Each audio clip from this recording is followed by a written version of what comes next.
سپہر کے 3 بجے ہیں۔ السلام علیکم، یہ ریڈیو پاکستان ہے۔ سمرہ یوسف سے خبریں سنیے۔ اہم خبروں کا خلاصہ۔ منصوبہ بندی اور ترقی کے وزیر نے کہا ہے کہ حکومت کی کامیاب پالیسیوں کی بدولت ملک کی معیشت بہتر ہو رہی ہے۔ متحدہ عرب امارات نے پاکستان میں مختلف شعبوں میں سرمایہ کاری کرنے میں دلچسپی ظاہر کی ہے۔ افغانستان سے پاکستان میں در اندازی کا سلسلہ بدستور جاری ہے۔ پنجاب کے گورنر نے کوریا کے وفد کو جدید زرعی کاشتکاری کے شعبے میں سرمایہ کاری کی دعوت دی ہے۔ اقوام متحدہ اور کئی عرب ریاستوں نے غزہ میں انسانی بنیادوں پر ہر طرح کی امداد کا داخلہ بند کرنے پر اسرائیل کی مذمت کی ہے۔ آئی سی سی چیمپئنز ٹرافی کا پہلا سیمی فائنل کل دبئی میں بھارت اور آسٹریلیا کے درمیان کھیلا جائے گا۔ اور اب خبروں کی تفصیل۔ منصوبہ بندی اور ترقی کے وفاقی وزیر احسن اقبال نے کہا ہے کہ حکومت کی کامیاب پالیسیوں کی بدولت ملک کی معیشت بہتر ہو رہی ہے۔ انہوں نے آج نارووال میں ایک تقریب سے خطاب کرتے ہوئے کہا کہ مہنگائی اور بینکوں کی شرح منافع میں غیر معمولی کمی آئی ہے، جبکہ اسٹاک مارکیٹ میں کاروبار عروج پر ہے۔ احسن اقبال نے کہا کہ اڑان پاکستان پروگرام کے تحت حکومت کا مقصد 2035 تک پاکستان کو 10 کھرب ڈالر کی معیشت میں تبدیل کرنا ہے۔ انہوں نے کہا کہ اڑان پاکستان پروگرام کا مقصد ملکی معیشت کو پائیدار بنیادوں پر مستحکم کرنا ہے۔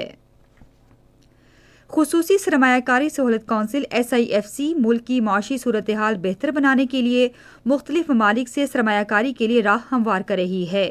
اس سلسلے میں پاکستان اور متحدہ عرب امارات کے درمیان مفاہمت کی یادداشتوں پر دستخط کیے گئے ہیں، جن کا مقصد دو طرفہ تعاون کو فروغ دینا ہے۔ متحدہ عرب امارات نے بینکاری، کان کنی، ریلویز اور بنیادی ڈھانچے سمیت مختلف شعبوں میں سرمایہ کاری کرنے میں دلچسپی ظاہر کی ہے۔ توقع ہے کہ پاکستان ریلویز اور متحدہ عرب امارات کے اتحاد ریل کے درمیان اہم معاہدے سے ریلوے نیٹ ورک میں بہتری آئے گی۔ پاکستان اور متحدہ عرب امارات کے درمیان دفاعی شراکت داری سے تجارت، سرمایہ کاری اور توانائی کے شعبوں میں بھی تعاون کو فروغ ملے گا۔ افغانستان سے پاکستان میں در اندازی کا سلسلہ بدستور جاری ہے۔ سیکورٹی ذرائع کے مطابق پاکستان میں دہشت گردی کے واقعات میں افغان دہشت گردوں کے ملوث ہونے میں بتدریج اضافہ ہو رہا ہے۔ پاکستان میں دہشت گردی کے ایک حملے میں ملوث ایک اور افغان دہشت گرد کی شناخت ہو گئی ہے۔ سیکورٹی فورسز نے 28 فروری کو غلام خان کالے کے مقام پر ایک کارروائی میں 14 دہشت گردوں کو ہلاک کر دیا۔ سیکورٹی ذرائع کے مطابق بہت سے افغان شہری جو علاج کرانے یا تعلیم حاصل کرنے کے بہانے پاکستان میں ہیں، اکثر فتنہ الخوارج کے جال میں پھنس جاتے ہیں۔ افغان دہشت گردوں کی ایک بڑی تعداد رضاکارانہ طور پر بھی فتنہ الخوارج میں شامل ہو رہی ہے۔ تحریک طالبان افغانستان کے سابقہ کمانڈروں سمیت افغان عبوری حکومت کے عہدیداروں کے فتنہ الخوارج سمیت دہشت گرد تنظیموں سے قریبی رابطے ہیں۔ دفاعی ماہرین کا کہنا ہے کہ فتنہ الخوارج کے پاس جدید ہتھیاروں کا ہونا افغان طالبان اور فتنہ الخوارج کے درمیان اتحاد کا واضح ثبوت ہے۔ انہوں نے کہا کہ افغانستان ہر قسم کے دہشت گردوں کی آماجگاہ بن گیا ہے۔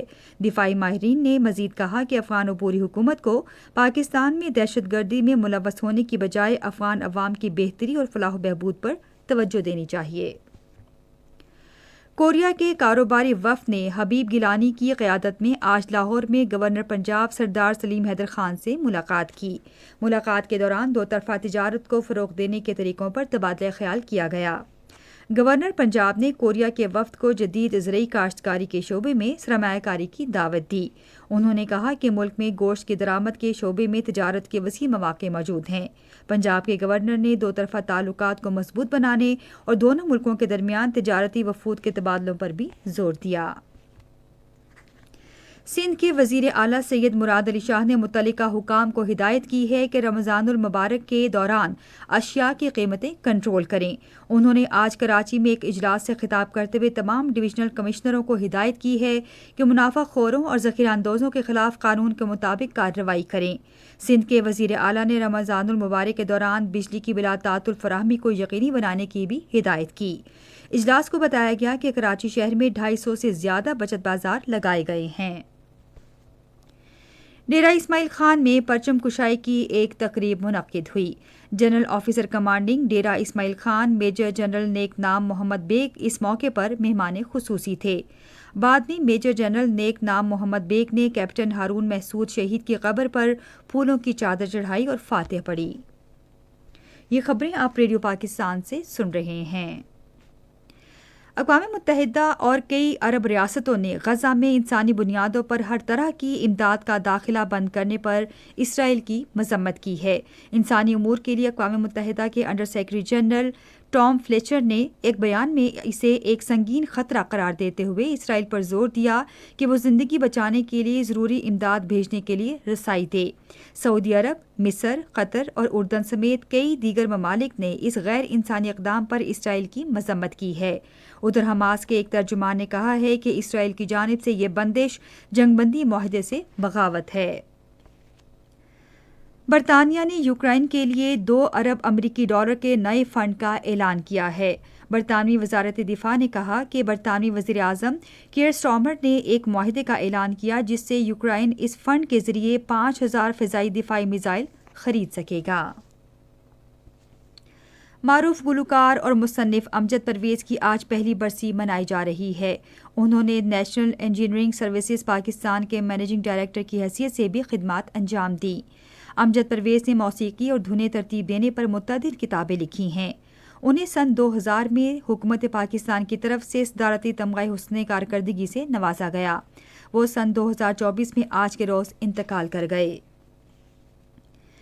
جنگلی حیات کا عالمی دن آج منایا جا رہا ہے۔ اس سال اس دن کا موضوع جنگلی حیات کے تحفظ کے لیے مالی معاونت، لوگوں اور کرۂ ارض میں سرمایہ کاری ہے۔ یہ دن جنگلی حیات اور نباتات کی بہت سی خوبصورت اور متنوع اقسام کے تحفظ اور بے شمار فوائد کے بارے میں آگاہی پیدا کرنے کا موقع ہے۔ کرکٹ آئی سی سی چیمپئنز ٹرافی کا پہلا سیمی فائنل آسٹریلیا اور بھارت کے درمیان کل دبئی میں کھیلا جائے گا۔ میچ دوپہر 2 بجے شروع ہوگا۔ ادھر دوسرا سیمی فائنل بدھ کو نیوزی لینڈ اور جنوبی افریقہ کے درمیان لاہور میں کھیلا جائے گا۔ ریڈیو پاکستان آج سپہر 3:30 بجے اپنے قومی نشریاتی رابطے پر شہر رمضان 1446 ہجری کے سلسلے کا پہلا سیمینار القرآن نشر کرے گا۔ پروگرامز کا سلسلہ ہے اسماع القرآن۔ آج مری میں بارش اور برف باری کا سلسلہ جاری رہا اور آئندہ 24 گھنٹے کے دوران موسم کی یہی کیفیت رہنے کا امکان ہے۔ قدرتی آفات سے نمٹنے کے صوبائی ادارے کے ترجمان کے مطابق مری میں 3 انچ برف باری ریکارڈ کی گئی۔ اس سلسلے میں قدرتی آفات سے نمٹنے کے صوبائی ادارے کے ڈائریکٹر جنرل عرفان علی کاٹھیا نے کہا ہے کہ سڑکوں سے برف ہٹائی جا رہی ہے۔